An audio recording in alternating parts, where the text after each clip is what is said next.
में आपका हार्दिक अभिनंदन स्वागत है। मैं LR Modia, faculty of mathematics. आज हम जो मैट्रिक्स था जिसका हम बेसिक करा चुके हैं उसके आज हम 3.1 यूनिट को स्टार्ट करेंगे। और जो आज हम ये वीडियो देख रहे हैं उनसे निवेदन है कि इससे पहले जो बेसिक कराया हुआ है उस वीडियो को देखें, उसके बाद में इस वीडियो को देखें। तो देखिए आज हम पहला क्वेश्चन स्टार्ट करते हैं अभी। तो पहला क्वेश्चन क्या है हमारे, देखो क्वेश्चन नंबर 1, मैट्रिक्स ए बराबर ये रखा है हमको 2, 5, 19, -7, 35, -2, 5/2। बिल्कुल बेसिक क्वेश्चन अभी 12√3, 1, -5 और 17। ये हमारे पास मैट्रिक्स ए दे रखी है। क्या दे रखी है? Matrix A. और इसमें क्या पूछा गया है, देखिए इसमें एक तो पहला क्वेश्चन पूछा गया है आव्यूह की कोटि। आव्यूह की कोटि थोड़ा सा देखिए पॉइंट दिख रहे हैं कि नहीं दिख रहे, वर्ड दिख रहे हैं कि नहीं दिख रहे। टेक्निकल टीम जरा देखे कि वर्ड दिख रहे हैं कि नहीं दिख रहे, ये विजुअल है या नहीं कैमरे के अंदर। तो क्लियर है। तो पहला तो क्वेश्चन में पूछा है कोटि। देखिए इसके अंदर कितनी पंक्तियां हैं, 1, 2, 3, यानी 3 पंक्तियां हैं। और कॉलम्स कितने हैं, 1, 2, 3, 4। इसकी जो कोटि होगी वो कितनी होगी, 3 गुणा 4। इसकी जो कोटि होगी क्या होगी, 3 गुणा 4। अभी 3 गुणा 4 गुणा करके मत लिखना, कोटि इसी फॉर्मेट में होगी। अगर आपको मैंने पहले बताया था तो कोटि हमेशा कौन से फॉर्मेट में होती है, स्मॉल m इंटू n, जहां m होती है आव्यूह या मैट्रिक्स में पंक्तियों की संख्या और n होगी स्तंभों की संख्या।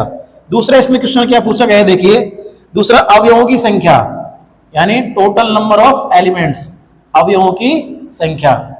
तो अवयवों की संख्या किसके बराबर हो जाएगी, अवयव की संख्या हो जाएगी 12, क्योंकि मैंने बता रखा है अगर किसी मैट्रिक्स की कोटि m गुणा n है तो उसमें अवयवों की संख्या कितनी होती है, अवयवों की संख्या होती है mn, small m into n। तो अवयवों की संख्या कितनी होगी, 12। तो बिल्कुल बेसिक क्वेश्चन है। और मैं आपको एक चीज बता देता हूं अभी कि मैंने इस यूनिट के 20 MCQ तैयार किए, बहुत वीआईपी जो बुक से के एनसीईआरटी को बिल्कुल निचोड़ है माय डियर स्टूडेंट। ऐसे क्वेश्चन जो आपको शायद ही किसी एक्स्ट्रा गाइड में मिले। तो उन जैसे ये प्रश्नावली हमारी कंप्लीट होगी, यूनिट कंप्लीट होगी, तो जो 20 टॉप इंपोर्टेंट क्वेश्चन है जो बोर्ड के एग्जाम में पूछे जा सकते हैं उनका निचोड़ एक अलग से क्लास लेंगे, तो उसके लिए भी आप तैयार रहना। अगला हमारा इसमें पूछा गया है हमको कुछ एलिमेंट के बारे में पूछा गया है। जैसे एक तो अवयव पूछा A13, एक पूछा हमसे A21, एक हमसे पूछा है A33 और एक हमसे पूछा है A24 और एक पूछा है A23। ये एलिमेंट के बारे में हमसे पूछा गया है। तो A13 का मतलब उस अवयव को बताना है जिसकी पहली पंक्ति और तीसरा कॉलम हो। पहली पंक्ति तीसरा कॉलम, जैसा ये हमारी पहली पंक्ति है और ये हमारा पहला कॉलम, दूसरा कॉलम और तीसरा कॉलम। तो पहली पंक्ति और तीसरा कॉलम यानी A13 कौन सा हो गया, 19। कौन सा हो गया, 19। दूसरा हमारा एलिमेंट बताना है A21 का मतलब है दूसरी पंक्ति और पहला कॉलम, यानी ये दूसरी पंक्ति और ये पहला कॉलम। तो अवयव कौन सा हुआ हमारा, 35 यानी 35। और एलिमेंट कौन सा बताना हमको, स्मॉल A33 यानी तीसरी पंक्ति और तीसरा कॉलम का एलिमेंट। तो ये हमारी तीसरी पंक्ति हो गई और ये तीसरा कॉलम का एलिमेंट कौन सा हो गया हमारा, -5। इसके अलावा हमको क्या बताना है, A24 यानी दूसरी पंक्ति और चौथा कॉलम का एलिमेंट। तो ये हमारी दूसरी पंक्ति, ये पहला, दूसरा, तीसरा और ये चौथा कॉलम। तो ये एलिमेंट हुआ हमारा A24। कितना, 12। बिल्कुल बेसिक क्वेश्चन है ये। जो सीरीज में आपको जो एमसीक्यू लेके आएंगे उनका लेवल ही देखना आप, अच्छे क्वेश्चन, बहुत अच्छा लेवल रहेगा उनका। अगला हमारा एलिमेंट है A23 यानी दूसरी पंक्ति और तीसरा कॉलम। ये दूसरी पंक्ति और तीसरा कॉलम, दूसरी पंक्ति और तीसरा कॉलम। तो एलिमेंट कौन हो गया, 5/2। तो ये पहला क्वेश्चन हमारा कंप्लीट है और मुझे नहीं लगता इस क्वेश्चन में किसी बच्चों को कोई डाउट होगा, क्योंकि नॉर्मल सा क्वेश्चन था। इस तरह के क्वेश्चन बोर्ड के एग्जाम में भी पूछे न के बराबर पूछे जाते हैं, नॉर्मल क्वेश्चन था ये, लेकिन कराना जरूरी था, पहला क्वेश्चन था आपकी बुक का। तो ये पहला क्वेश्चन हमारा क्या हुआ, कंप्लीट हुआ। तो आप इसको नोट कर सकते हो। अब देखिए नेक्स्ट क्वेश्चन,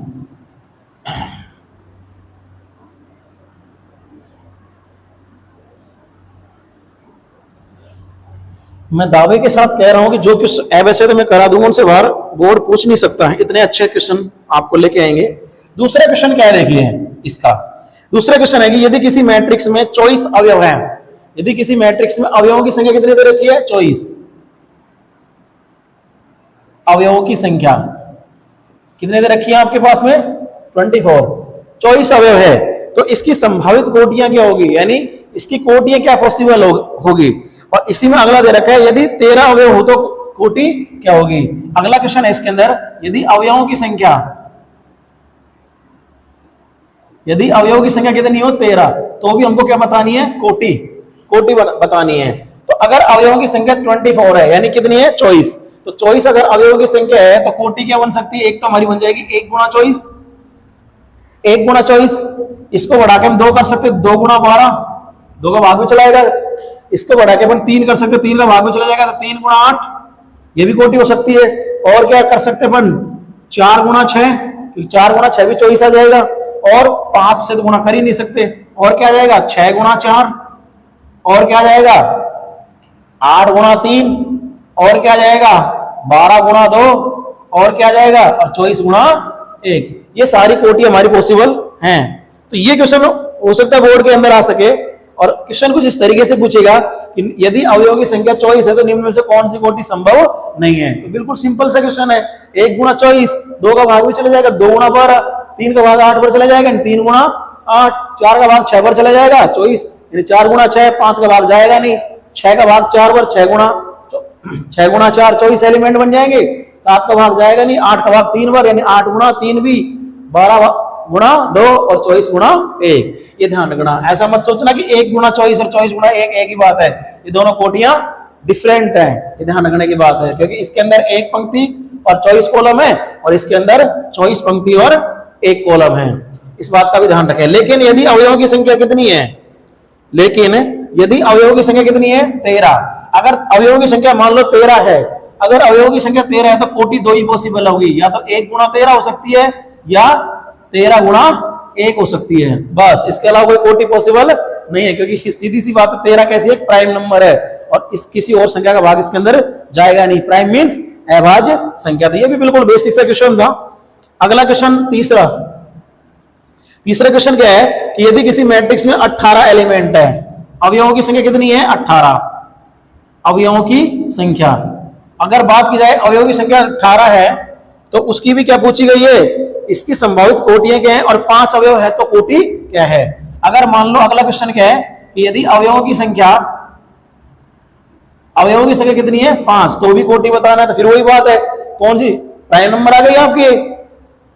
अगर 18 संख्या है तो कोटि क्या हो सकती है?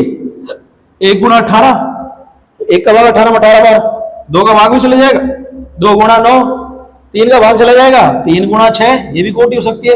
4 का भाग 18 में जाएगा नहीं, 5 का भाग जाएगा नहीं, 6 गुणा 3, यानी अब रिवर्स होने लग जाएगी, और क्या जाएगा? 9 गुणा 2, और क्या जाएगा? 18 गुणा 1। ये सारी की सारी कोटियां पॉसिबल हैं अगर अवयव की संख्या कितनी है? 18। लेकिन अगर मान लो अवयव की संख्या कितनी है? 5। अगर अवयवों की संख्या कितनी है? 5। अगर अवयव की संख्या 5 है तो कोटि 2 ही पॉसिबल है, या तो 1 गुणा 5 और या 5 गुणा 1, 2 ही कोटियां पॉसिबल होंगी। तो ये हमारा कौन सा क्वेश्चन? तीसरा। ये हमारा दूसरा क्वेश्चन कंप्लीट हो गया, और ये बिल्कुल बेसिक से क्वेश्चन थे, बिल्कुल बेसिक क्वेश्चन है, इनमें किसी बच्चे को डाउट होने वाली बात नहीं है। और डाउट हो तो आप कमेंट सेक्शन के अंदर डाल सकते हो, ठीक है। अगर कोई चीज अगर आपको मान लो डाउट हो रहा है, क्योंकि ये वीडियो रिकॉर्डेड है, अगर मान लीजिए कोई डाउट हो तो आप कमेंट सेक्शन के अंदर मेंशन कर दो उसको, तो आपको कमेंट सेक्शन के अंदर उसका जवाब दे दिया जाएगा, डाउट हो तो। अब देखिए नेक्स्ट क्वेश्चन, तो बिल्कुल बेसिक क्वेश्चन है, वैसे ये कोई डाउट नहीं होना चाहिए। देखिए नेक्स्ट क्वेश्चन क्या है? नेक्स्ट क्वेश्चन है कि 2 बाई 2 के आव्यूह की रचना कीजिए जिसके एलिमेंट अपन को दे रखे हैं। ये ऐसा क्वेश्चन बोर्ड पूछा जा चुका है भाई, इस तरह के क्वेश्चन बोर्ड 1 नंबर में खूब पूछता है। अपन को क्या बताना है? एक मैट्रिक्स है A बराबर स्मॉल a i j, यही मैंने पिछले वीडियो में छोटे छोटे लिख दिए थे, तो कोशिश मैं यही करूंगा कि आपको विजुअल हो जाए।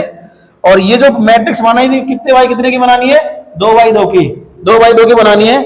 और एलिमेंट्स के फॉर्मूले हमको लिख रखे हैं, जैसे पहला क्वेश्चन दे रखा है इसके अंदर ए आई जे का फॉर्मूला हमको दे रखा है आई प्लस जे का होल स्क्वायर बटे 2, ये हमको दे रखा है। अब इस तरीके के एक क्वेश्चन में करा दूंगा, बाकी आप लोग कर लेना, नॉर्मल क्वेश्चन आएंगे। अब 2x2 की मैट्रिक्स बनाना है तो देखिए क्या होगा। अगर मुझे मैट्रिक्स ए 2x2 की बनानी तो कुछ इस तरीके की मैट्रिक्स बनेगी, A11 आएगा, A12 आएगा और A21 आएगा और A22 आएगा। बस 4 एलिमेंट हमारे पास में आएंगे और चारों एलिमेंट के मान निकालने के लिए हमारे पास में एलिमेंट निकालने का फॉर्मूला उसने दे रखा है। तो अगर मुझे A11 चाहिए, अगर मुझे A11 चाहिए तो मुझे I और J की जगह कितना लिखना पड़ेगा, एक एक लिखना पड़ेगा। यहां से मुझे A11 मिल जाएगा, A11 कितना आएगा 1 + 1 का होल स्क्वायर बटे 2, 2 का स्क्वायर कितना आएगा 4 और 4 में 2 का भाग देंगे तो कितना आएगा 2। तो ये हमारा कौन सा एलिमेंट आ गया A11। और मुझे कौन सा एलिमेंट चाहिए A12, कौन सा एलिमेंट चाहिए मुझे A12। तो अगर मुझे A12 निकालना है, अगर मुझे A12 निकालना है तो I की जगह कितना लिखना है 1 और J की जगह कितना लिखना है 2, नॉर्मल सी बात है। तो लिखा जाए I की जगह कितना 1 और J की जगह कितना लिखा 2 का होल स्क्वायर और बटे में कितना है 2। अब देखो 2 + 1 यानी 3 और 3 का स्क्वायर कितना आ गया 9, तो आंसर कितना आ गया 9/2। और कौन सा एलिमेंट चाहिए मुझे, एक और एलिमेंट चाहिए A21। तो अगर मुझे A21 निकालना है, बिल्कुल ऐसा है जैसे अपन को इसमें देख देख के लिखना है। A21 निकालना है तो A21 का मतलब I की जगह क्या लिखना है 2 और J की जगह क्या लिखना है 1। तो लिखिए वो आएगा 2 + 1 का होल स्क्वायर बटे में कितना 2 और 2 और 1 जोड़ेगा कितना आएगा 3 और 3 का स्क्वायर कितना आ जाएगा 9 और बटे में कितना आ जाएगा 2। तो ये कौन सा एलिमेंट आ गया A21। और कौन सा चाहिए हमको A22। A22 का मतलब क्या हो गया I की जगह भी 1 और J की जगह भी 1। तो लिखा जाए यानी कितना, माफ करना, A22 के लिए I की जगह भी 2 और J की जगह भी 2। तो लिखा जाए 2 + 2 का होल स्क्वायर और बटे में कितना 2, यानी 2 और 2 4, 4 का स्क्वायर कितना आएगा 16 बटे 2, यानी कितना आ गया हमारा आंसर 8। तो ये हमारी मैट्रिक्स बन जाएगी। तो मैट्रिक्स ए क्या बन जाएगी हमारी, ये मैट्रिक्स या आवी बन जाएगी। A11 कितना आ गया हमारा 2, A12 कितना आया हमारा 9/2, A21 कितना आया 9/2, ये भी 9/2 आ गया और ये कितना आ गया हमारा 8। तो ये हमारी मैट्रिक्स बन जाएगी। इस तरीके से आप क्वेश्चन कर सकते हो। जैसे इसमें 2 और क्वेश्चन दे रखे हैं, Aij बराबर I/J और एक I + J का होल स्क्वायर बटे 2। तो बिल्कुल सेम क्वेश्चन है, आप लोग कर सकते हैं और इन क्वेश्चनों को आप करें और कमेंट सेक्शन के अंदर आंसर भी लिख लें। क्वेश्चन नंबर 2, क्वेश्चन नंबर 4 और चौथे का पहला और दूसरा। अब उसमें मैट्रिक्स तो आप नहीं बना सकते, लेकिन मुझे एलिमेंट लिख के उनके आंसर जरूर भेजना, तो देखेंगे कौन कौन इनको सही करता है। इसके अंदर 2 और क्वेश्चन है तो आप लोग करेंगे उन क्वेश्चनों को, इनको नोट कर लेना। बिल्कुल सेम क्वेश्चन है। देखिए अब नेक्स्ट देखिए, अगला सेम क्वेश्चन है, बिल्कुल 5वां क्वेश्चन भी सेम ही क्वेश्चन है इसका। क्वेश्चन नंबर 5, 5वें के अंदर क्या करना है 3 × 4 की एक मैट्रिक्स बनानी है। मैट्रिक्स की कोटि कितनी बताइए अब की बार 3 × 4, ये मैट्रिक्स की कोटि बताइए 3 × 4 की बनानी है। इसमें आपको फिर 2 ही क्वेश्चन दे रखे, तो एक क्वेश्चन मैं कराता और एक क्वेश्चन तुम्हारे लिए छोड़ रहा हूं। हाँ वही है, कमेंट सेक्शन के अंदर आप एलिमेंट लिखना।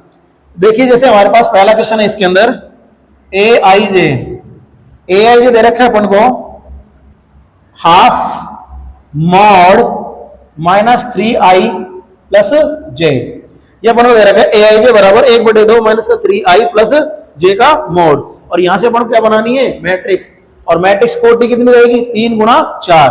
मतलब अगर मैं यहां पर लिखना चाहूं कि मान लो कोई भी मैट्रिक्स बनेगी A, तो उसकी कोटि 3/4 की बनेगी। उसके अंदर 3 तो क्या होंगी पंक्तियां, 4 क्या होंगे कॉलम्स, यानी एक तो एलिमेंट आएगा A11, A12, A13, A14, 4 column हो जाएंगे हमारे, 1 2 3 और ये 4 कॉलम हो जाएंगे। दूसरी पंक्ति कौन सी हो जाएगी A21, A22, A23 और A24, ये हमारी दूसरी पंक्ति हो जाएगी। और तीसरी पंक्ति क्या हो जाएगी हमारी A31, A32, A33 और A34, ये हमारी कौन सी पंक्ति हो जाएगी तीसरी पंक्ति। तो हमको 3 पंक्तियां लेनी थी, 4 कॉलम लेने थे। अब ये बनाना वैसे जरूरी नहीं है, लेकिन आपको समझने के लिए मैं बना रहा हूं इसको, ठीक है ना। वैसे अपन डायरेक्ट भी वैल्यू निकाल सकते हैं यहां से। जैसे मुझे A11 निकालना है, तो यानी I की जगह भी 1 और J की जगह भी 1 दिख रहा है, कम मतलब फॉन्ट सही दिख रहा है, आई की जगह एक और जे की जगह भी एक, तो 1/2 मॉड -3 × 1 + 1। तो देखिए यहाँ पर अपन कैलकुलेशन करते हैं हाफ ऑफ, देखो -3 को 1 से गुणा करेंगे तो कितना आएगा -3 + 1, और -3 + 1 कितना आएगा, ये आएगा हाफ ऑफ -2 का मॉड। और आपने कक्षा 11 में पढ़ा होगा मॉड किसी भी वैल्यू को पॉजिटिव करके देगा, इसका जब मॉड करेंगे कितना आएगा 1/2 × 2, तो आंसर कितना आएगा 1। तो ये हमारा पहला एलिमेंट आ गया A11। और कौन सा निकालना है, A12। A12 निकालेंगे, इसका मतलब आई की जगह क्या रखेंगे 1 और जे की जगह क्या रखेंगे 2, तो रखते हैं। देखो 1/2 मॉड -3 × 1 और जे की जगह कितना लिखेंगे 2, देखिए कितना आएगा 1/2। देखो इन दोनों गुणा करेंगे तो कितना आएगा, इन दोनों गुणा करेंगे तो कितना आएगा -3, और -3 में अगर +2 जोड़ा जाएगा यानी कितना बच जाएगा -1, और -1 का मॉड। देखो थोड़ा मैं स्टेप इसमें से डाउन कर रहा हूं क्योंकि यहां पर गुणा करेंगे तो कितना आएगा -3 आ जाएगा, और -3 और +2 तो आपका आंसर कितना आएगा -1। तो -1 का मॉड और -1 का मॉड कितना आएगा 1 ही आ जाएगा, यानी कितना आएगा 1/2, क्योंकि मॉड हमेशा कौन सी वैल्यू देता है, धनात्मक। और क्या निकालना पड़ेगा, A13 भी निकालना है, तो A13 निकाल लीजिए। A13 का मतलब हाफ ऑफ मॉड। देखो आई की जगह 1 और जे की जगह 3 नॉर्मली है, लिखना ही अपन को, यानी 1/2 -3 × आई, और आई की जगह 1 + जे की जगह कितना 3। अब देखो ये कितना हो जाएगा, -3 1 से गुणा होकर -3 हो जाएगा, और -3 में +3 जोड़कर 0 हो जाएगा, यानी फाइनली ये जो एलिमेंट आया वो कितना आ गया 0 आ जाएगा। ऐसे हमको क्या निकालना है A14, क्या निकालना है A14, तो A14 निकल जाएगा कितना, हाफ ऑफ -3 × 1 + 4। तो देखिए वैसे ही निकलेगा अपना, ये इनको अगर गुणा करेंगे तो कितना आएगा -3, और -3 में अगर +4 जुड़ेगा तो प्लस का 1 बच जाएगा, और 1 को अगर हम गुणा करेंगे 1/2 से कितना आंसर आएगा 1/2 ही आएगा आंसर। तो ये तो हमारे एलिमेंट आ गए 1/4। और क्या निकाल सकते हैं, यहाँ से स्क्रीन में आ रहा है, देखना एक बार इसमें। अब देखो अब दूसरा एलिमेंट निकालते हैं अपन A21। क्या निकालते हैं A21। अभी एक पंक्ति का एलिमेंट हमने निकाले हैं, A21 निकालेंगे तो 1/2 और ये -3 × आई यानी कितना 2 + जे कितना 1, तो कितना आएगा 1/2। थोड़ा सा मैं शॉर्ट कर रहा हूं, अगर इन दोनों गुणा करेंगे तो कितना आएगा -6 और -6, अगर -6 में प्लस का 1 जुड़ेगा तो कितना आएगा -5, और -5 का मोड हो जाएगा, तो मैं डायरेक्ट लिख रहा हूं, तो आंसर कितना आएगा 5, यानी आंसर कितना आया 5/2। तो ये कैलकुलेशन है जो आप नॉर्मली देख सकते हो। और क्या निकलेगा A22 निकाले तो यानी हाफ ऑफ -3 × 2 + 2, तो वही ये कितना आएगा -6 और ये +2, अगर -6 + 2 कितना आएगा -4, और -4 का मोड क्या कर देगा +4। देखिए भाई ये आएगा हमारा -6 + 2 कितना आएगा -4, और -4 को मोड क्या कर देगा +4, और एक कट के कितना आ गया 2 आ गया, A22 आ गया। और क्या निकालना पड़ेगा A23 निकालना है। वही बात है, मैं बार बार क्या बताऊं, आई की जगह 2 रखना है, जे की जगह 3 रखना है, कितना ना हाफ ऑफ कितना -3 × यानी 2 + 3, तो वही है कितना आ गया 6, और ये अपना आ गया -6 और प्लस कितना 3, तो -6 और +3 यानी कितना आ जाएगा -3, और -3 का जो मोड आएगा वो कितना आएगा 3, तो आंसर कितना आया 3/2। आंसर आ गया अपने पास में 3/2। एक और निकाल लेते हैं A24, तो A24 और निकाल लेते हैं, तो A24 कितना आ गया 1/2 मॉड। अब देखिए 1/2 मॉड -3 × आई का मतलब 2 प्लस जे मतलब कितना 4, यानी कितना आ गया -6 और +4, यानी कितना बचेगा -2, यानी कितना आएगा 1/2, और -2 का मोड भी कितना आ जाएगा 2, तो ये कैंसिल होकर कितना आंसर आ जाएगा 1। तो बिल्कुल बेसिक सी कैलकुलेशन है, इसलिए इसमें ज्यादा वक्त जाया नहीं कर रहा, खराब नहीं कर रहा। तो ये हमारे पास में आ गया दूसरी पंक्ति के एलिमेंट। और अपन को निकालना है तीसरी पंक्ति के एलिमेंट। तो देखिए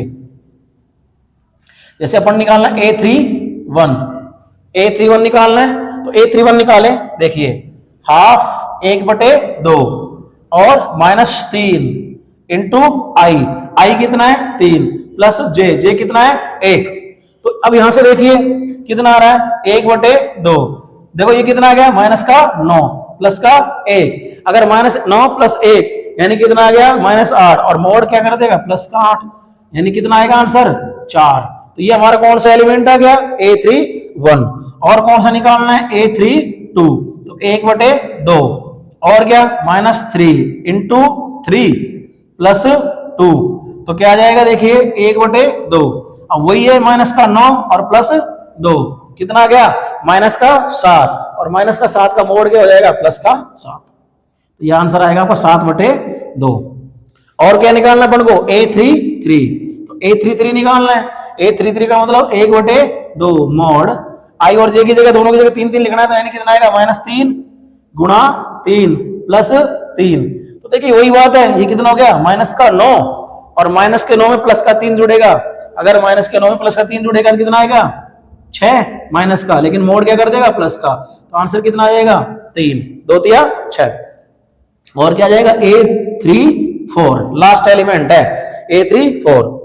देखिए कितना आएगा 1/2 मॉड -3 इंटू आई यानी कितना 3 प्लस जे कितना 4।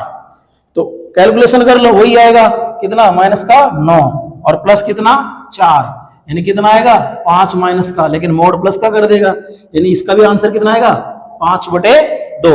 तो ये सारे एलिमेंट हमने निकाले। थोड़ा सा लेंथी क्वेश्चन था ये, इतना बड़ा नहीं आएगा। एक नंबर में आएगा तो एक नंबर में देगा तो छोटा देगा आपको, इतना बड़ा एक नंबर में नहीं देगा है ना। तो क्योंकि और दूसरी बात है कि क्वेश्चन के अंदर कोई लॉजिक भी नहीं है, नॉर्मल सी कैलकुलेशन हो रही है। -9 प्लस 3 6 आधा कितना 3, तो नॉर्मल सी कैलकुलेशन हो रही है आपकी इसके अंदर, तो कोई बड़ी चीज के अंदर हो नहीं रही। तो हमारी जो मैट्रिक्स बनेगी वो क्या बन जाएगी, देखो मैं इसको हटा रहा हूं। देखिए तो हमारी जो मैट्रिक्स बनेगी वो क्या बन जाएगी, देखिए जो हमारी मैट्रिक्स ए बनेगी। तो मैट्रिक्स ए के लिए हमारे ये एलिमेंट A11 कितना निकल के आया हमारा 1। A12 कितना निकल के आया हमारा 1/2। A13 कितना निकल के आया 0। A14 कितना निकल के आया 1/2। A21 कितना निकल के आया 5/2। A22 कितना निकल के आया 2। A23 कितना निकल के आया 3/2 और A24 कितना निकल के आया 1। ये हमारे एलिमेंट निकल के आए। और लास्ट रो के इधर है A31 कितना निकल के आया 4। A32 कितना निकल के आया 7/2 और वो कितना निकल के आया A33 कितना 3 और ये लास्ट वाला एलिमेंट 5/2। तो इस तरीके से अपन क्या करेंगे एलिमेंट के द्वारा मैट्रिक्स निकाल सकते हैं। ये क्वेश्चन एग्जाम में आए हुए हैं लेकिन इतना बड़ा नहीं आएगा। जब भी एग्जाम में देगा ना तो 2x2 के देगा, 1 नंबर का देगा, कोई बड़ी इसके अंदर रॉकेट साइंस नहीं लग रही इसके अंदर। इसलिए नॉर्मल क्वेश्चन है तो इतनी ज्यादा कैलकुलेशन आपसे नहीं कराएगा। इतनी ज्यादा कैलकुलेशन कराएगा तो और बहुत सारे क्वेश्चन होंगे इसके अंदर अच्छे हैं। तो 1 नंबर में देगा तो इतना बड़ा आपको देगा नहीं। तो इस तरीके से अपन कर सकते हैं, मैंने तरीका बता रखा है। तो इसका अगला वाला आप कर सकते हो, सेकंड वाला मैंने छोड़ दिया। अब देखिए अब जो क्वेश्चन है वो भी एग्जाम के अंदर आए हुए हैं, एक्स वाई की वगैरह की जो वैल्यू पूछते हैं तो वो एग्जाम के अंदर आए हुए हैं क्वेश्चन वो भी। तो मैं इसको हटा रहा हूं यहां से, आप नोट कर लेना बाद में पॉज करके। देखिए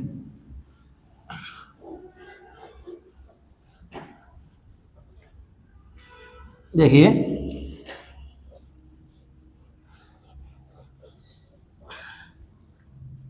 अब देखिए जैसा कि मेरे पास एक क्वेश्चन है छठे का पहला क्वेश्चन है ये 4 3x और ये 5 बराबर y z 1 और 5। इसमें आपसे वैल्यू पूछी है x y z की, ये वैल्यू पूछी है आपसे x y z की।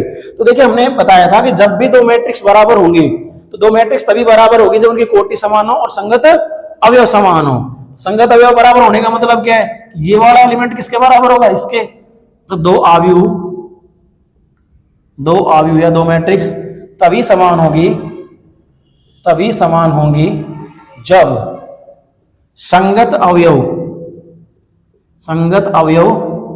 समान हो। अगर संगत अवयव समान है इसका मतलब y का मान तो यहां से कितना निकल गया 4। जेड वाला एलिमेंट किसके बराबर होगा 3 के, जेड बराबर कितना आ गया 3 और x का मान कितना आ गया 1। तो बिल्कुल बेसिक सा क्वेश्चन था, x का मान कितना आ गया 1। तो ये हमारा ये क्वेश्चन कंप्लीट। अब इसी का सेकंड देखिए आप, इसी का सेकंड क्वेश्चन देखिए, तो ये आप नोट कर लेना, इसका सेकंड में करा रहा हूं। देखिए सेकंड क्वेश्चन क्या है इसका, देखिए x प्लस वाई, यहां पर है 5 प्लस जेड, और यहां पर है 2, और यहां पर है x इंटू वाई, और यहां पर है आपका 6, और ये कितना है 2, ये कितना है 5, और ये कितना है 8। यहां पर भी वही चीज पूछी आपसे, find out the value of x y और जेड। देखिए वही बात है कि जब दो मैट्रिक्स बराबर होती है, दो आव्यूह समान होती है, तो उनके संगत एलिमेंट बराबर होते हैं। इसका मतलब 5 प्लस जेड किसके बराबर हो जाएगा 5 के, यानी यहां से तो सीधा सीधा जेड का मान निकल जाएगा। 5 तो 5 से 5 कैंसिल, तो जेड का मान कितना आ गया 0। जेड की वैल्यू तो ये आ गई। और किसकी वैल्यू पूछी इसमें एक्स, देखो यहां से देखिए एक्स इंटू वाई, तो एक्स इंटू वाई का मान कितना है, कितना हो जाएगा आपका 8। ये क्वेश्चन नंबर फर्स्ट। अब इसके अंदर दो वेरिएबल्स हैं। दूसरा अपने पास में x प्लस वाई, तो x प्लस वाई की वैल्यू कितनी है 6, तो x प्लस वाई की वैल्यू कितनी हो जाएगी 6। अब समस्या ये है कि मान लीजिए x इंटू वाई बराबर कितना है 8 और x प्लस वाई कितना है 6। अगर मैं चाहूं तो इसको मैं ऐसे दूसरे तरीके से भी कर सकता हूँ। यही क्वेश्चन है वैसे आए भाई, दो संख्या है, गुणा करने पर 8 आना चाहिए, जोड़ने पर 6, तो मुझे पता 4 और 2। फिर डिसाइड भी तो नहीं कर पाएंगे हम x का मान 4 है कि y का मान 4 है। तो यहां से अपन इसको सोल्व कर लेते हैं। देखिए ये हमारे पास इक्वेशन नंबर सेकंड, तो यहां से आपके क्वाड्रेटिक इक्वेशन बनेगी, द्विघात समीकरण। तो यहां से अपन y की वैल्यू निकाल लेते हैं। y की वैल्यू कितनी आएगी 6 माइनस x, इसको हम दे देते हैं समीकरण नंबर 2। तो y की इस मान को कहां रख दें हम, समीकरण नंबर 1 में सोल्व कर लेते हैं। y का मान 1 में, अगर मैं इस y के मान को कहां रखता हूं समीकरण 1 में, तो रखिए x की जगह x और y की जगह 6 माइनस x बराबर कितना है 8। अब इसको अपन क्या कर ले, गुणा कर लो, कितना आएगा 6x, ये इधर माइनस एक्स स्क्वायर बराबर कितना हो गया 8, एक साइड कर लो, तो ये इधर जाएगा तो कितना आएगा x स्क्वायर प्लस का माइनस 6x और प्लस 8 बराबर कितना 0। ध्यान रखना इसको इधर लेके गए हम, तो x स्क्वायर प्लस हो जाएगा 6x माइनस का 8 प्लस का है ही। अब ये द्विघात समीकरण बन गया। अब द्विघात समीकरण में ऐसे दो टुकड़े करने हैं कि गुणा करने पर कितना आना चाहिए 8 और जोड़ने पर कितना आना चाहिए माइनस का 6, तो इसका आंसर आएगा। अब ये तो तुमको देखो नॉर्मली चीज है, 10th वाली चीज है ये, इसमें तो मैं ज्यादा इतना कर नहीं रहा। इसके टुकड़े हो जाएंगे माइनस का 4x और माइनस का 2x। अब यहां से आप लोग क्या कॉमन लोगे x, तो x माइनस 4 बच जाएगा। यहां से क्या कॉमन लोगे -2, तो x माइनस 4 बच जाएगा बराबर 0। अब वापस क्या चीज कॉमन लेंगे अपन, x माइनस 4, तो यहां से कितना बच जाएगा x माइनस 2 बराबर कितना 0। अगर हम इसको 0 के बराबर करेंगे, देखो इन दोनों का प्रोडक्ट 0 तभी हो सकता है जब या तो ये 0 या ये 0, यानी x माइनस 4 मान 0 होना चाहिए, या x का मान कितना आ गया 4। दूसरा कि x माइनस 2 का मान 0 हो, यानी x का मान कितना आ गया 2। तो हमारे पास में x की कितनी वैल्यू आ गई 2। अगर x की 2 वैल्यू हो गई तो इसके करस्पॉन्डिंग y की भी कितनी वैल्यू आ जाएंगी 2 वैल्यू आ जाएंगी। तो रख लेते हैं, जब x का मान 4 हो, जब x का मान कितना हो 4, तो y का मान, अब देखो आपको कंटिन्यू वीडियो मिलेंगे, टेंशन मत लेना। तो y का मान कितना आएगा, समीकरण 3 में रख दिया अपन ने 6 माइनस एक्स यानी 6 माइनस 4, तो कितना आ गया 2। और जब x का मान कितना है 2, तो x का मान 2 है तो इसमें रखो वापस y का मान आएगा, तो y का मान कितना आ गया, तो y का मान आ गया 6 माइनस 2, कितना आ गया 4। लेकिन दोनों ही स्थिति में z का मान कितना रहा 0। तो देखिए यहां पर मैं कुछ कॉम्बिनेशन बना रहा हूं कि जब x का मान कितना था, जब x का मान कितना था 4, तो y का मान कितना आया 2 और z का मान 0। एक आंसर तो ये है। लेकिन जब या जब x का मान कितना है 2, तो y का मान कितना आया 4 और z का मान, तो उस कंडीशन में ही माय डियर स्टूडेंट कितना रहेगा 0 रहेगा, क्योंकि z दोनों स्थिति में कितना रहेगा 0 रहेगा। आई बात समझ में? तो ये हमारा क्वेश्चन कंप्लीट है। और मैं चाहता था मैं इसको यहाँ पर भी, अगर मान लो ये ऑप्शनल क्वेश्चन होता तो मुझे पता था कि दो संख्या गुणा करने पर 8 आना चाहिए, तो मैं सोच रहा था यार 4 गुणा 2 और 4 2 का जोड़ कितना रहा 6। सीधी सी बात है, यानी x का मान 4 हो सकता है और y का मान 2 हो सकता है, या x का मान 2 हो सकता है और y का मान 4 हो सकता है। अगर मैं एबीसीडी में करना चाहता इस क्वेश्चन को इस तरीके से उड़ा सकता था। मुझे पता है कि x गुणा y का मान 8 ही तो चाहिए, यानी 4 गुणा 2 और जोड़ कितना चाहिए 6। सीधी सी बात है, ऐसे भी हम कर सकते थे इसको। लेकिन अगर तभी कर सकते थे जब क्वेश्चन किस में आता, एबीसीडी में आ जाता था, तो हमको कौन देखने वाला है, तो वाली बातें क्लियर है। आई बात समझ में? तो देखिए अब इसको मैं, आप नोट कर लेना, नेक्स्ट क्वेश्चन करता हूं। देखिए इसको मैं हटा देता हूं बिल्कुल, अगला क्वेश्चन करते हैं। आज इस यूनिट को कंप्लीट कर देंगे, फिर अब आपकी डेली वीडियो आएंगी। जो भी प्रॉब्लम थी, टेक्निकल टीम थी, थोड़ा सा बीमार हो गया था, तो उस वजह से भी हमारी वीडियो के अंदर डिले हो गई थी, हॉस्पिटलाइज था, तो उसकी वजह से ये भी एक वजह थी और कुछ समय का अभाव था। तो अब डेली आपको वीडियो मिलने चालू हो जाएंगे। देखिए नेक्स्ट इसका थर्ड नंबर है हमारे पास में x plus y plus z और x प्लस जेड और ये है y प्लस जेड। ये कॉलम मैट्रिक्स है, अगर आपको पता हो तो मैंने बताया था ये 9 ये 5 और ये 7। अगर मैं चाहता तो इसको आपको SW के लिए दे देता। देखो वही बात है, अगर समान है तो x plus y plus z का मान कितना हो जाएगा 9, इक्वेशन नंबर फर्स्ट। दूसरा x प्लस जेड इसका मान कितना हो जाएगा 5 सेकंड और y प्लस जेड का मान कितना हो जाएगा 7 थर्ड। तो वही x प्लस जेड की वैल्यू पूछिए, तो अगर आप मान लो x प्लस जेड या y प्लस जेड की ये वैल्यू कहां रख दो, यहां पर x का मान हो जाएगा, सीधी सी बात है। तो समीकरण 1 में 3 से क्या रख लो मान, अगर मान रखेंगे तो x की जगह तो मैंने x रख लिया और इस y प्लस जेड की जगह y प्लस जेड का मान कितना है 7 रख लिया, बराबर कितना 9। साइड ट्रांसफर कर लो और वैल्यू निकाल लो। तो x का मान कितना आएगा, ऐसे 9 माइनस 7 कितना आ गया 2, x का मान 2 आ गया। अब एक बार x प्लस जेड का मान 5 रख लो इसके अंदर समीकरण 1 में 2 से मान रख लो, 2 से क्या रख लो मान। तो समीकरण 1 में अगर 2 से मान रखेंगे तो देखो y तो रह जाएगा u के यूं और x प्लस जेड का मान कितना है 5 बराबर कितना 9, तो y का मान आएगा 9 माइनस 5, तो कितना आ गया y का मान 4। अब हमारे पास में एक तो x का मान आ गया और एक y का मान आ गया, दोनों मान कहां रख दो, z का मान आ जाएगा आपके पास z का, तो z का मान के लिए पड़ चाहिए यहां रख लो, x का मान इसमें रख लो।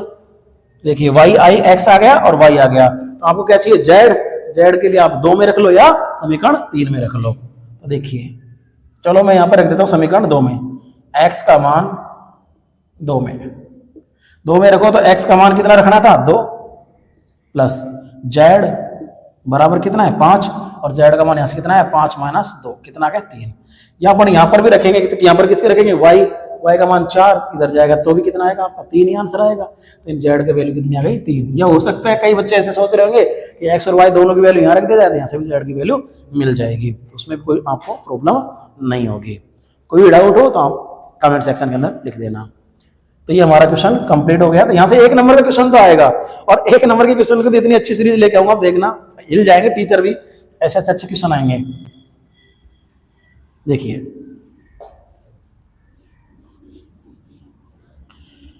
नेक्स्ट क्वेश्चन इसके अंदर क्या है, ये क्वेश्चन बोर्ड के एग्जाम में देखो। नेक्स्ट क्वेश्चन 7वां जो क्वेश्चन है वो आपके लिए होमवर्क है, मैं बता देता हूं थोड़ा सा इसको। a माइनस बी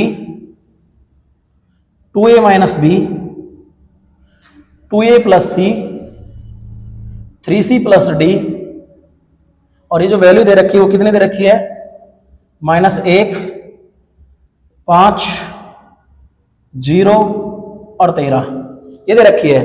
वही ABCD की वैल्यू पूछी है। देखिए a माइनस बी का मान किसके बराबर आ जाएगा -1 है, यानी a माइनस बी का मान कितना आ गया -1, इक्वेशन नंबर फर्स्ट। दूसरा 2a माइनस बी का मान कितना आएगा 0, समीकरण नंबर 2। तो आपने कक्षा 10 में पढ़ी होगी विलोपन विधि से, यहां से a और b का वैल्यू आप निकाल लेना। 2a प्लस सी का मान कितना 5 और एक हमारा समीकरण 3 और 3c प्लस d इसका मान कितना है हमारे पास में 13, ये समीकरण नंबर 4। तो देखिए मैं समझा देता हूं, आपको कर लेना इस चीज को, वक्त हमारा बहुत ज्यादा हो रहा है। देखिए कि a माइनस बी का वैल्यू कितनी है -1 और 2a माइनस बी का मान कितना है 0। जैसे आप इन दोनों समीकरणों को सोल्व करोगे आपके पास में a और b की क्या आ जाएंगी वैल्यू आ जाएंगी। 10वीं में आपने पढ़ा, वो खूब अच्छी तरीके से विलोपन विधि से हल कर लेना। और आप कमेंट सेक्शन के अंदर मुझे आंसर भी लिखोगे इनके ABCD के, तो a का मान जैसे आप यहाँ रखोगे तो फिर किसकी वैल्यू मिल जाएगी c की, और c की यहाँ रखते हैं आपको किसकी वैल्यू मिल जाएगी d की। तो ये आपके लिए होमवर्क है, आप कमेंट सेक्शन के अंदर इसका आंसर लिखेंगे और ये क्वेश्चन मुझे बताएंगे।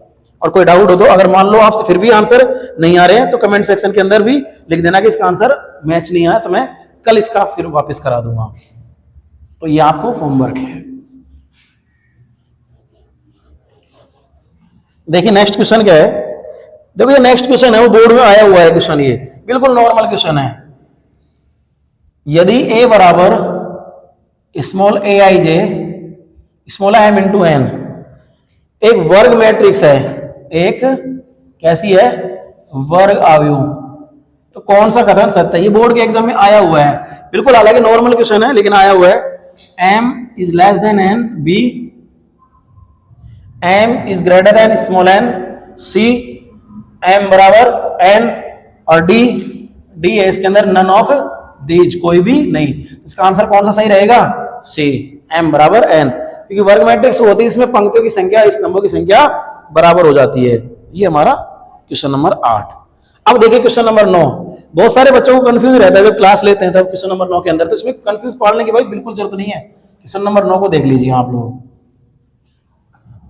देखिए क्वेश्चन नंबर 9 है हमारे पास 3x प्लस 7 y प्लस 1 5 और यहां पर है 2 माइनस 3x, मैट्रिक्स बराबर 0 y माइनस 2 8 और 4। यहां से वही है, आपके कुछ ऑप्शंस हैं, मैं लिख भी देता हूं। ए ऑप्शन है x बराबर माइनस का 1/3 और y बराबर 7। बी ऑप्शन है इसका कैन नॉट बी डिटरमाइंड, यानी ज्ञात करना संभव नहीं है, ज्ञात करना संभव नहीं है। सी ऑप्शन है आपका इसके अंदर x बराबर 7 y बराबर 7 और x बराबर माइनस का 2/3, और डी ऑप्शन है हमारे पास इसमें x बराबर माइनस 1/3 और y बराबर माइनस 2/3। तो कौन सा इसका अंदर आंसर सही है ये हमको बताना है। तो देखिए वही बात है कि 3x प्लस 7 को किसके बराबर करेंगे? 0 के बराबर, क्योंकि दो मैट्रिक्स बराबर तभी होंगे जब उनके संगत अवयव बराबर होंगे। तो अगर 3x प्लस 7 बराबर 0 है, 3x बराबर कितना आ गया? -7, तो x का मान कितना आ गया? -7/3।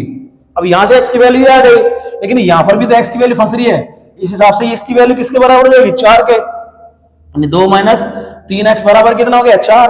तो अगर मैं यहां से -3x की वैल्यू निकालू तो कितनी आएगी? 4 माइनस 2। -3x की वैल्यू कितनी आएगी? 4 माइनस 2, यानी कितना आ गया? माइनस का 3x बराबर कितना आ गया? ये आ गया 2। तो x का मान कितना आ गया? माइनस का 2/3।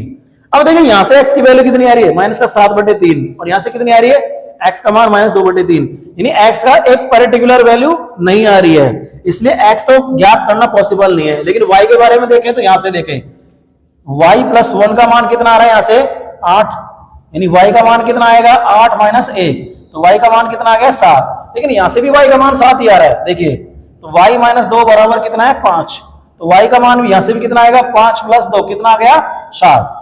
अब इस क्वेश्चन का राइट आंसर क्या होता? अगर मान लो इस क्वेश्चन का राइट आंसर होता कि y का मान तो दोनों इस कंडीशन में सही आ रहा है, लेकिन x का मान दोनों ही कंडीशन में क्या आ रहा है? अलग अलग आ रहा है। अगर x का यहां से भी दोनों कंडीशन में सेम मान आ जाता, तो यानी जो भी सेम मान आता वही हमारा आंसर हो जाता।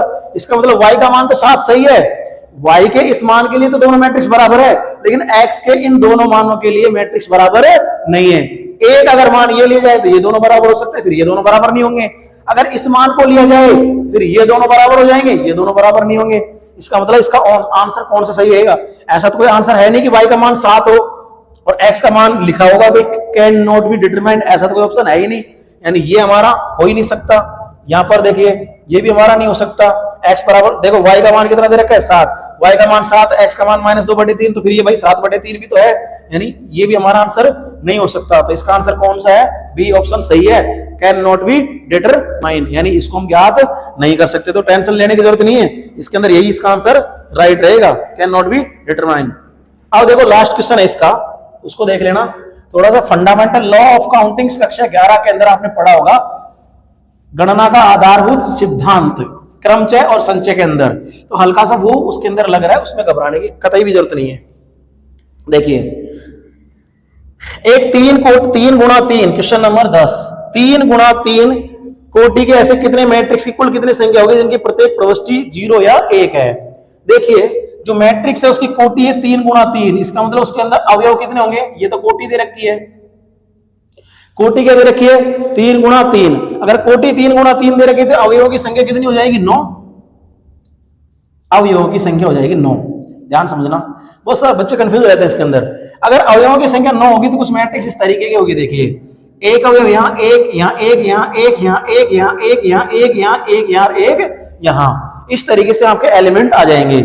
अब इसने इस क्वेश्चन को समझो क्या कह रहा है कि कितनी मैट्रिक्स बन सकती है 3x3 की, कि जिसकी प्रत्येक प्रविष्टि 0 या 1 है। प्रविष्टि का मतलब जहां पर आप एलिमेंट लोगे वो एलिमेंट या तो 0 होगा या 1, ये भी 0 या 1, ये भी 0 या 1, ये भी 0 या 1, ये भी 0 या 1, इसकी जगह भी 0 या 1, इसकी जगह भी 0 या 1, इसकी जगह भी 0 या 1, 0 या 1, इस तरीके से अपन को एंट्री करनी है। तो ये कह रहा है कि ऐसी कुल कितनी मैट्रिक्स अलग अलग तरीके से हम बना सकते हैं।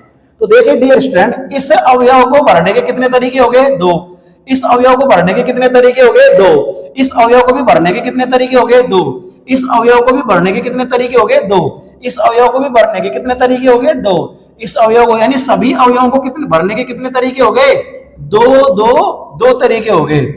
अगर आपको किसी ने कक्षा 11 के अंदर एक नियम पढ़ाया था कि कोई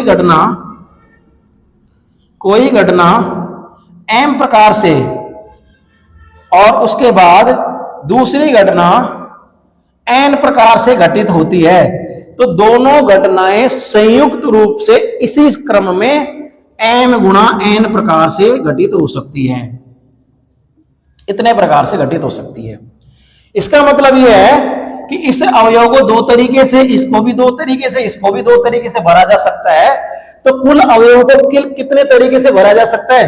तो कुल कितने तरीके हो जाएंगे? कुल कितने तरीके हो जाएंगे? 2 गुणा 2 गुणा 2 गुणा 2 गुणा, कितनी बार लिखा जाएगा? 9 बार। 1 2 3 4 5 6 7 8 और 9, इतने तरीके से अवयव भरे जाएंगे पूरे। और जब पूरे अवयव भरे जाएंगे तो मैट्रिक्स बन जाएंगी। इसका मतलब इतने तरीके से मैट्रिक्स का विन्यास पॉसिबल है।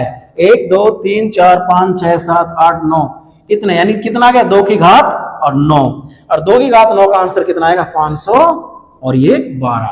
आंसर कितना आएगा? 512। तो ये इसका आंसर रहेगा 512। अब ये ध्यान रखना, एग्जामिनर कुछ भी इसके अंदर चेंजेस कर सकता है। हो सकता है कोटि 2/2 कर दे, कोटि 2/2 कर दे। मैं बता रहा हूं, अगर कोटि 2/2 कर दे और कह दे कि कितनी मैट्रिक्स बन जाएगी, यदि 0 और 1, यानी 1 2 3 4, यानी 0 1 0 1 0 1 0 1, तो कितने भरने अपन को? कितने तरीके से भरे जाएगी? 2 गुणा 2, ये ऊपर शायद दिख नहीं रहा होगा, 2 गुणा 2 गुणा 2 गुणा 2। तो ऐसी स्थिति में आंसर कितना आएगा? 16। तो ये रटने की जरूरत नहीं है आपको, कोटि भी चेंज कर सकता है इस क्वेश्चन के अंदर। इस क्वेश्चन के अंदर कोटि भी चेंज कर सकता है और 2/2 के बाद में यहाँ एंट्री भी चेंज कर सकता है। हो सकता है वो कह दे कि प्रत्येक अवयव 1 2 3 या 0 1 2 के तरीके से भरा जा सकता है। तो ध्यान रखना, आपको कंसेप्ट क्लियर करके चलना है, ठीक है ना। तो ये आपकी आज यूनिट क्या हो गई? कंप्लीट हो गई। अब डेली क्लास लगेंगे, टेंशन लेने की जरूरत नहीं है आपको। और प्रश्नावली, उसके अलावा एग्जाम्पल, इसके अलावा MCQ और बोर्ड आधारित ब्लैंक स्पेस, ये सारी आपको इस चैनल पर प्रोवाइड की जाएगी। अब देखिए, एक टेलीग्राम चैनल और है हमारा क्रैक 3x के नाम से, तो उसको भी आप ज्वाइन कर लीजिए। उसके अंदर आपको PDF, जो कि हमारे वीडियो के डिस्क्रिप्शन के अंदर डाल दिया जाएगा, उसके अंदर हम लोग PDF आपको प्रोवाइड कराएंगे, क्वेश्चनों की PDF प्रोवाइड कराएंगे। तो जो YouTube के जो डिस्क्रिप्शन है उसके नीचे आपको टेलीग्राम चैनल की लिंक मिल जाएगी, तो वहां से टेलीग्राम चैनल ज्वाइन करना। और अगर ये आपको पसंद आया है तो हमारे चैनल को सब्सक्राइब करना, नए हो तो लाइक करना और शेयर करना, ताकि और बच्चों का भी भला हो जाए। बस नेक्स्ट कल अपन मिलेंगे।